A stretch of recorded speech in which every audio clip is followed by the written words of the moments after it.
hope you are having a fabulous day. My name is Reggie and today I'll be sharing with you a review of Forget Tomorrow by Pintip Dunn. I did receive this book for free from a publisher through BookTube Tours, but all of my opinions stated in this will be completely honest. This book follows our protagonist Callie, a 17-year-old girl living in a dystopian society. In this dystopian world, memories are sent back from the future to a person when they turn 17. Memories are kind of snippets of the future, so they give the 17-year-old kind of like a path or a progress of what's going to happen, what they're aspiring for, something really exciting. Our main character Callie is super excited to get her memory, and this book begins right at her 17th birthday as she is about to get her memory. And then Callie's memory turns out to not be so great.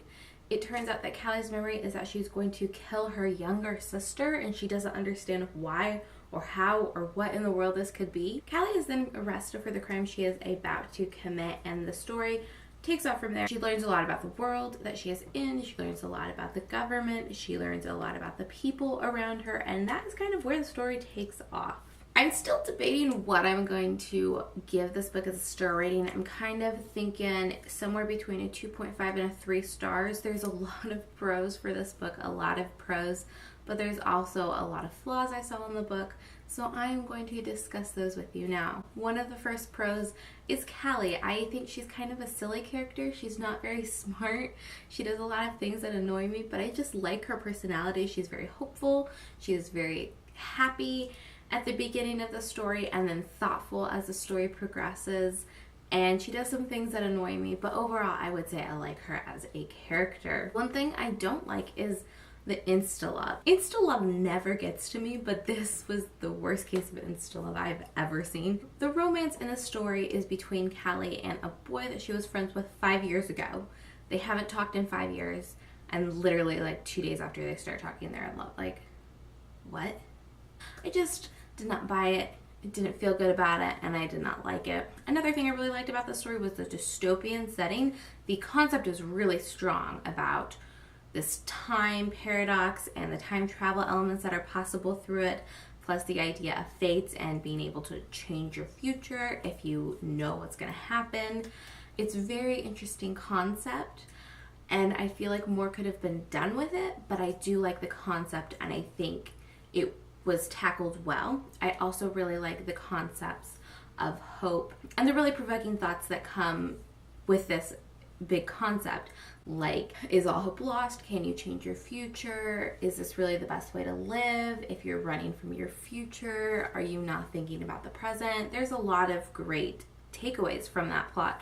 Another thing I didn't really like about this book was the writing, though. I found it to be really immature, very cheesy. Also, like I said, I really liked Callie as a character, but there were a lot of things that were very obvious though that went over her head. I feel like that's kind of a common YA protagonist thing though. This book was super quick read though. I loved how quickly I was able to get through this. I read this super quick, and it was an enjoyable read even though I had those issues, especially with writing and things being overly cheesy or overly simplified. I do feel like I was able to fly right on through it and enjoy myself in the process. This is the first book in a series, and I do think I want to continue on with the series. If you would have asked me like halfway through the book, I would have been like, no, I mean, this is enjoyable, but I don't think I'm going to continue on with it. But the ending did just enough to keep me invested in the world. I'd say the last like maybe 60, 75 pages really had a couple of elements that I'm interested in exploring in a future book, seeing how those storylines progress.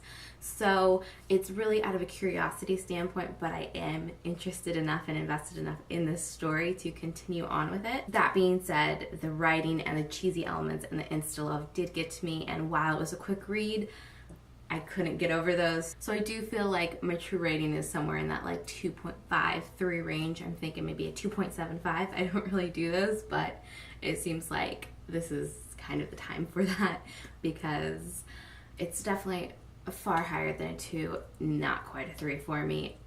I don't know, but I do have high hopes for this series continuing on, and there's a lot of great elements.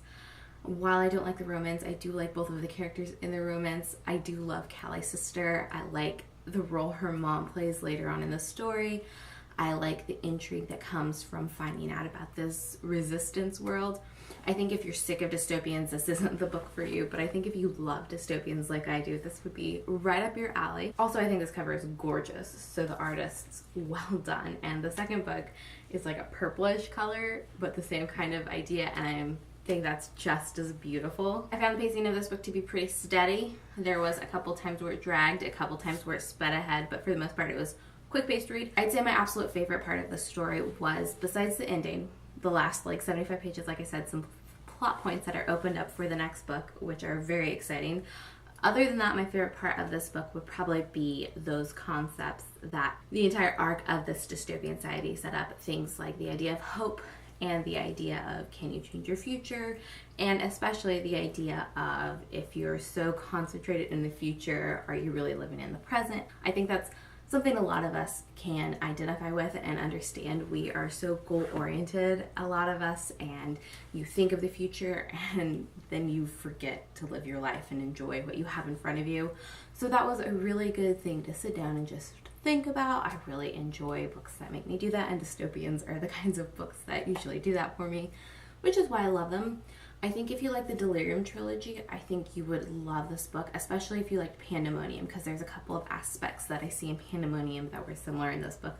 Not in a like ripped off way, but I think the parallels are there. If you enjoy the Delirium trilogy, you might like this one a lot. I think it could be like the perfect, wonderful dream book for someone. I feel like maybe I'm just a little too old for this book. The cheesiness and the insta-love just got to me a little too much. But for the most part, I really enjoyed my time reading this.